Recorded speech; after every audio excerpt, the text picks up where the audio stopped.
सुभाष चंद्र बोस भारत के स्वतंत्रता संग्राम के अग्रणी तथा सबसे बड़े नेता थे। द्वितीय विश्व युद्ध के दौरान अंग्रेजों के खिलाफ लड़ने के लिए उन्होंने जापान के सहयोग से आज़ाद हिंद फौज का गठन किया।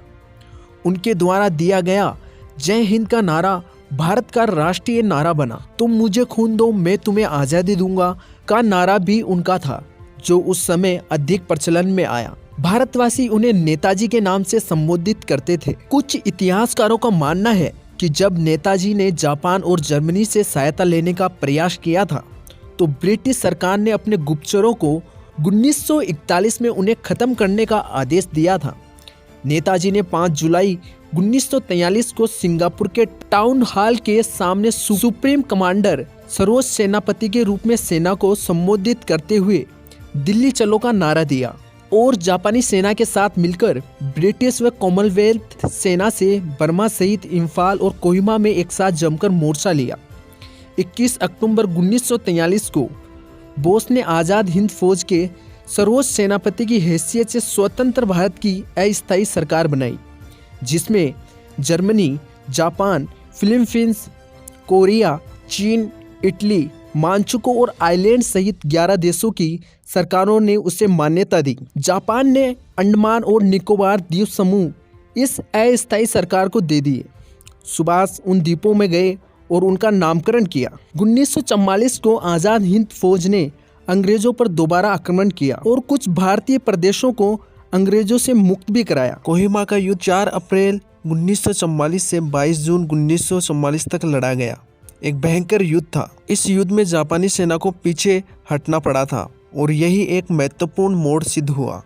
6 जुलाई 1944 को उन्होंने रंगून रेडियो स्टेशन से महात्मा गांधी के नाम एक प्रसारण जारी किया, जिसमें उन्होंने इस निर्णायक युद्ध में विजय के लिए उनका आशीर्वाद और शुभकामनाएं मांगी। नेताजी की मृत्यु को लेकर आज भी विवाद है।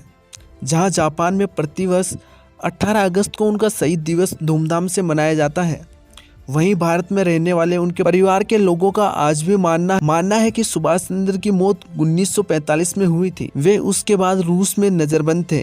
यदि ऐसा नहीं है तो भारत सरकार ने उनकी मृत्यु से संबंधित दस्तावेज अब तक सार्वजनिक क्यों नहीं किए थे।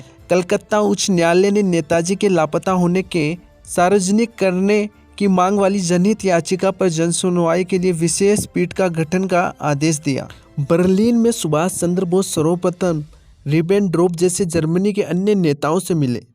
उन्होंने जर्मनी में भारतीय स्वतंत्रता संगठन और आज़ाद हिंद रेडियो की स्थापना की। इसी दौरान सुभाष नेताजी के नाम से जाने लगे। जर्मन सरकार के एक मंत्री एडम फोन टोड सुभाष के अच्छे दोस्त बन गए। आखिर 29 मई 1942 के दिन सुभाष जर्मनी के सर्वोच्च नेता अडोल्फ हिटलर से मिले, लेकिन हिटलर को भारत के विषय में रुचि नहीं थी। उन्होंने सुभाष को सहायता करने का कोई स्पष्ट वचन नहीं दिया। कई साल पहले हिटलर ने माइन काम्फ नामक एक आत्मचरित्र लिखा। इस किताब में उन्होंने भारत और भारतीय लोगों की बुराई की थी। इस विषय पर सुभाष ने हिटलर से अपनी नाराजगी व्यक्त की। हिटलर ने अपने किए पर माफ़ी मांगी और माइन काम्फ के अगले संस्करण में वह प्रतिषेध निकालने का वचन दिया। 18 अगस्त 1945 को नेताजी हवाई जहाज़ से मंचूरिया की तरफ जा रहे थे। इसी सफ़र के दौरान वे लापता हो गए। इस दिन के बाद वे कभी किसी को दिखाई नहीं दिए। टोक्यो रेडियो ने बताया कि सोगोन में नेताजी एक बड़े बमवर्ष विमान से आ रहे थे कि 18 अगस्त को ताइकू हवाई अड्डे के पास उनका विमान दुर्घटनाग्रस्त हो गया। विमान में उनके साथ सवार जापानी जनरल सोदई, पायलट तथा कुछ अन्य लोग मारे गए। नेताजी गंभीर रूप से जल गए थे। उन्हें ताइकू सैनिक अस्पताल ले जाया गया, जहां उन्होंने दम तोड़ दिया। आज भी नेताजी की मृत्यु से कई रहस्य जुड़े हुए हैं। आज भी कहते हैं कि नेताजी की मृत्यु विमान दुर्घटना में नहीं हुई थी।